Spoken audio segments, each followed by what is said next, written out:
What public opinion polls tend to show is that the overwhelming majority of Russians believe the United States to be the most threatening country to their lives. In other words, they believe that if the United States could, it would wipe them out. And that if the United States, people say, American president, that we would like to see a strong, democratic Russia. Nah, that's not true. They don't want to see a strong Russia. They want to see a weak Russia. In fact, they'd like Russia to fall apart like the Soviet Union did. That's what they really want.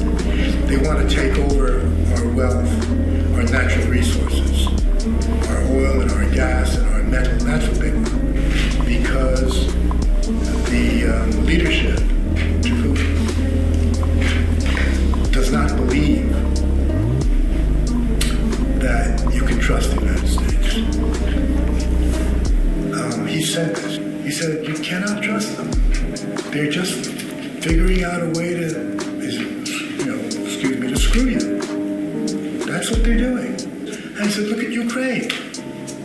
There was a deal made on the 22nd of February, 2014. They signed the guarantee.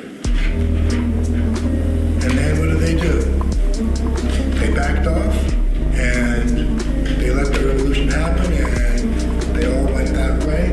And I'd been promised that this was the way it would happen gradually, that there would be normal elections. And so he said, how can you trust them? Lethal weapons are given by the United States to Ukraine. Then they will be used in the southeast. And then the Russians will step in. 100%. They will not allow it. But should Russia attack militarily, Ukraine's over in 2 days. There's just no comparison. What happens? Does the West retaliate? Is anyone going to go to war over Ukraine? I mean...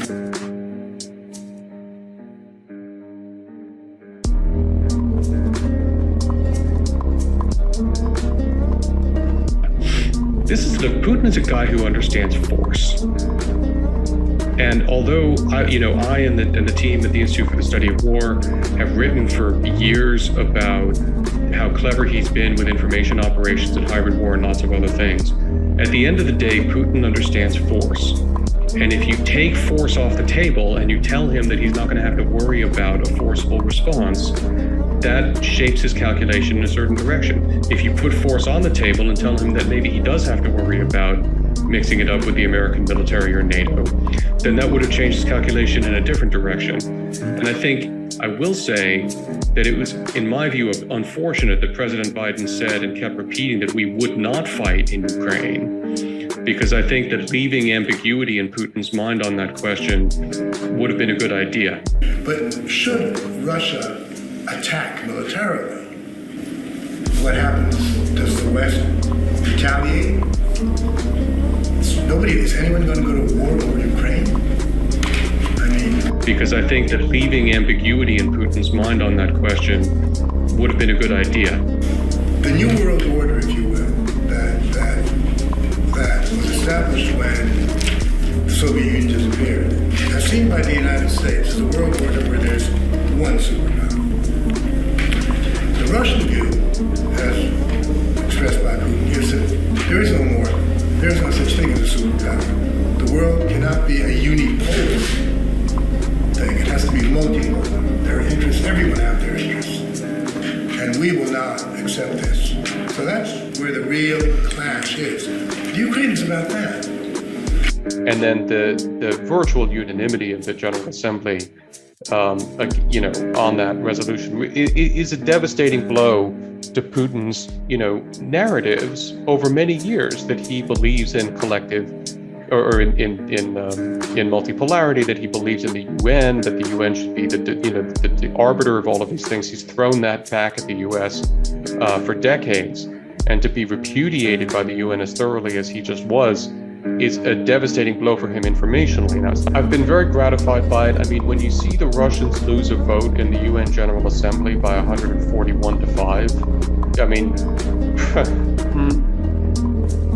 Putin, that is an astonishing failure of Russian messaging, information operations, and public diplomacy.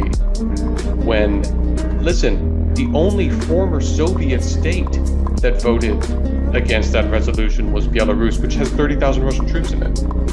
Gradually in this country, this is a nation that considers itself to be a great nation. It has that, call it a complex, call it whatever you want, but it's there.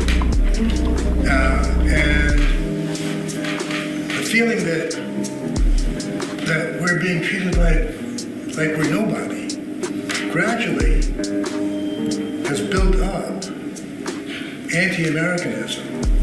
And finally along comes Putin, who he got in the year 2000, but in 2007, at a meeting of the, I think, G20 in Munich, he made this famous speech in which he told the West, you cannot treat us this way. We refuse. You have to take into consideration our interests. We have geopolitical interests just as you do, and we will not stand for this kind of treatment. And he's tremendously popular here because he's seen as the man who brought Russia back, who stood up to the West, and in particular to the United States, and said, we will not allow this. We have our interests. And that's what Ukraine is really about. But it's about who's boss? Who's boss? Even the Kazakhs, even the Armenians didn't vote against that resolution. They abstained. That's a sort of a repudiation of a sort, even within the Russia-dominated world. I've been very gratified by it. I mean, when you see the Russians lose a vote in the UN General Assembly by 141 to 5, I mean, Putin, that is an astonishing failure of Russian messaging, information operations, and public diplomacy.